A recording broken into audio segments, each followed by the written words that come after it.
Hey folks, CH Miles with you once again for DeviantArt's sketch card artist group. This is just a quick little slideshow. I wanted to show you some of the alternate tools that you can purchase to create sketch cards with, and this is basically just going to cover some of the ink and coloring tools that I was not able to show you in person on the videos. First up, some people, when they draw, prefer to use what is referred to as a lead holder, and that's what this is. It's effectively a metal handle to hold a lead, and to get a tip on that lead, you put it in those little devices on the bottom. Some people swear by this. I personally, it's kind of a pain in the butt for me to go back and forth between sharpening my lead and going back to drawing. I would rather just use a mechanical pencil and not worry about it, but to each his own. Steven Sanchez draws with one of these, and he does a fantastic freaking job as far as I'm concerned. So just whatever tool you're comfortable with. On the inking front, Sergio Aragonés has said in a couple of different places that he likes to use the Pelikan fountain pens. I honestly have had one Pelikan fountain pen in my entire life, and I had nothing but trouble with it. It clogs with ink.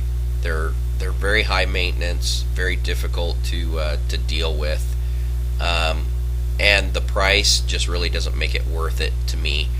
But if you're comfortable drawing with a Pelikan pen, then this is another alternative. These range from about $30 to $350. If you're not willing to spend that, Pelikan does make a Technoliner pen, which is comparable to the Micron, and those range about $1.29 at Dick Blick. You will not find Pelikan products on Carpe Diem. At least I was not able to find them there. So if cheapest place is going to be Dick Blick on these folks. Pelikan products are pretty expensive, so shop around on these for sure, folks. Another alternative would be the Copic multiliner. Now these are like 10 different nib size pens. The nibs are interchangeable. You can replace them. You can refill the ink cartridge, and it of course has the brush pen. So that's a big selling point for me. I've actually been considering moving on to these because they look pretty cool, and they're made of aluminum, so they're a little bit more sturdy than the Micron pen. The downside of these is that they're about $6.35 a piece at Carpe Diem, which was the cheapest I was able to find them. $1.87 for the refill, folks. But they do also make a range of color ink pens. So if you're wanting to use a color other than black to ink your stuff, then that's something you might want to look into. If brush pens are your deal, then you might want to go with the Pentel brush pen, which is also refillable. These range about $4.50 per pen, and then the refills are $1 or $2 on Carpe Diem, and they also have a range of colors if you're interested in that. So this is a nice transition from brush to a pen-sized tool.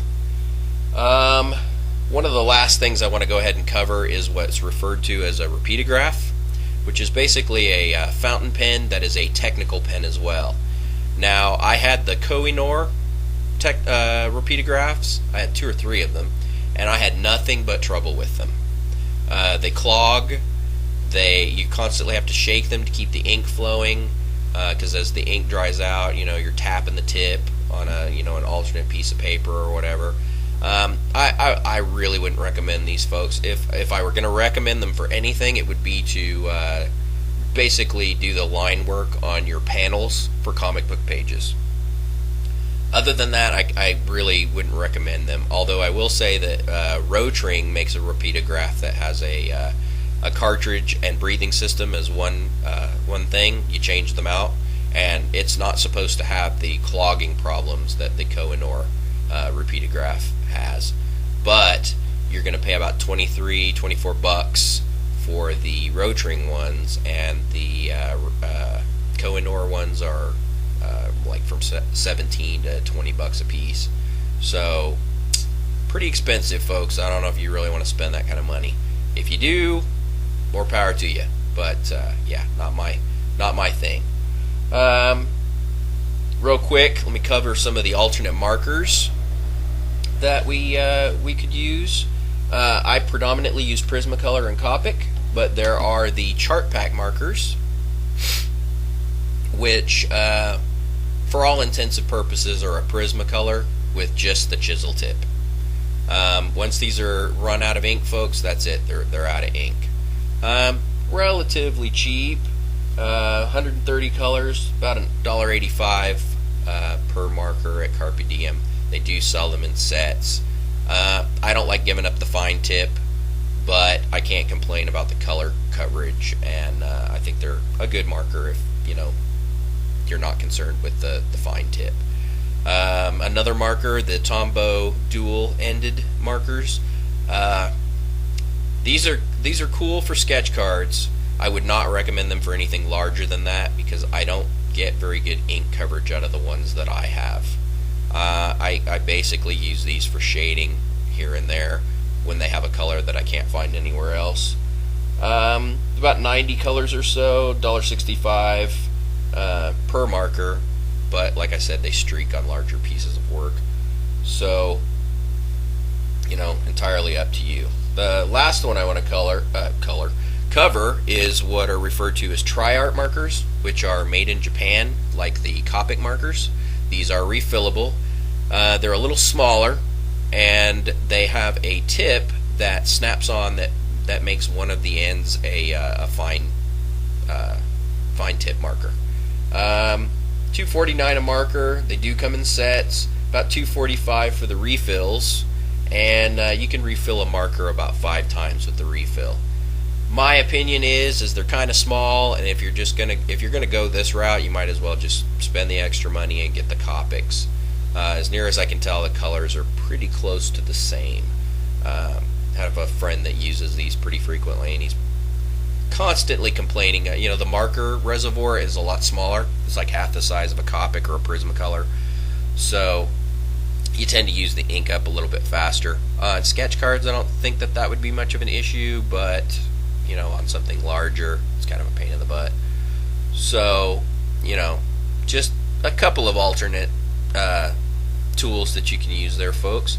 If you have any questions that I did not cover here, feel free to email me or message me on DeviantArt, and I will see you on the next tutorial. Thanks for stopping by.